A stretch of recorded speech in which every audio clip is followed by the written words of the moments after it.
ni un paso hacia atrás. ¡Viva el Ecuador! ¡Viva! Un golpe de Estado congresil.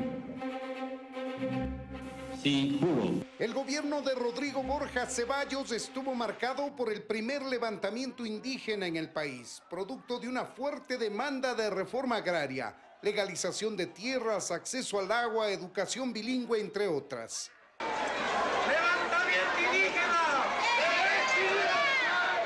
Fue la primera vez que de forma masiva el sector indígena se había organizado para irrumpir como un actor político en el país y reclamar derechos. Estamos aquí presentes con nuestras manos encallecidas, que estos son las que trabajan y las tierras deben de ser para el que las trabaja.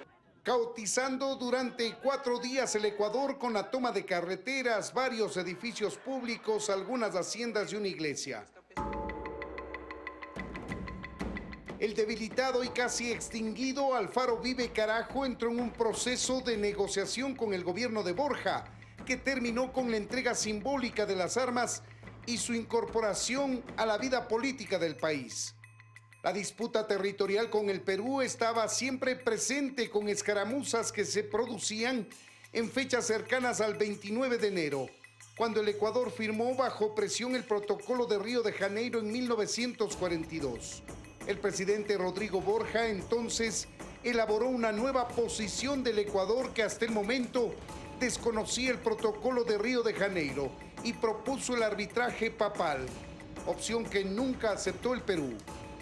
El Congreso, que durante los 2 primeros años tenía mayoría afín al gobierno de Borja, en los siguientes 2 años cambió su correlación de fuerzas y se discutía una posible amnistía de Abdalá Bucaram, que siendo alcalde de Guayaquil en 1984, fue acusado de peculado y de injurias a las Fuerzas Armadas. Los entonces diputados Vladimiro Álvarez Grau, Alberto Dajig y Yamil Maguad resultaron heridos en medio de la gresca.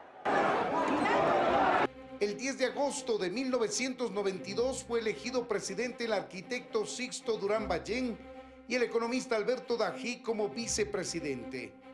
El gobierno de Durán Ballén estuvo atravesado por algunos escándalos de corrupción, por la denominada modernización del Estado que era rechazada por sindicatos y organizaciones sociales, y en 1995 Sixto Durán Ballén tuvo que enfrentar la guerra del Cenepa. ¡El Amazonas es y será nuestro! ¡Viva el Ecuador! ¡Viva! El conflicto armado esta vez tuvo un saldo favorable al Ecuador, que nunca perdió sus posiciones en la línea de frontera en la Amazonía. Por primera vez en nuestra historia estamos donde estábamos y no hemos retrocedido ni un paso hacia atrás.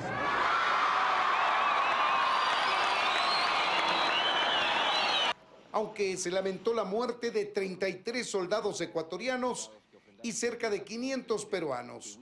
Pero en medio de la pacificación con la intervención de Argentina, Brasil, Chile y Estados Unidos como países garantes, estalló un escándalo político de proporciones por el manejo de gastos reservados del vicepresidente Dajig en 2 cuentas privadas de sus secretarios particulares. Dajig no pudo ser censurado y destituido por el Congreso de entonces, pero el 11 de octubre de 1995 presentó su renuncia al cargo y viajó a Costa Rica eludiendo una orden de prisión para luego conseguir asilo político en ese país. Juro por la patria y por el pueblo, que así lo hace, que la patria le premie, caso contrario que le demande. El 10 de agosto de 1996 asumió el poder Abdalá Bucaram Ortiz junto a Rosalía Arteaga como vicepresidenta, luego de vencer en las urnas a Jaime Nebot Saadi. El manejo de su gobierno fue controversial y criticado fuertemente por las élites políticas y económicas del país. Estalló el escándalo de corrupción denominado mochila escolar. Su hijo mayor hacía alarde de haber ganado su primer $1.000.000 en las aduanas.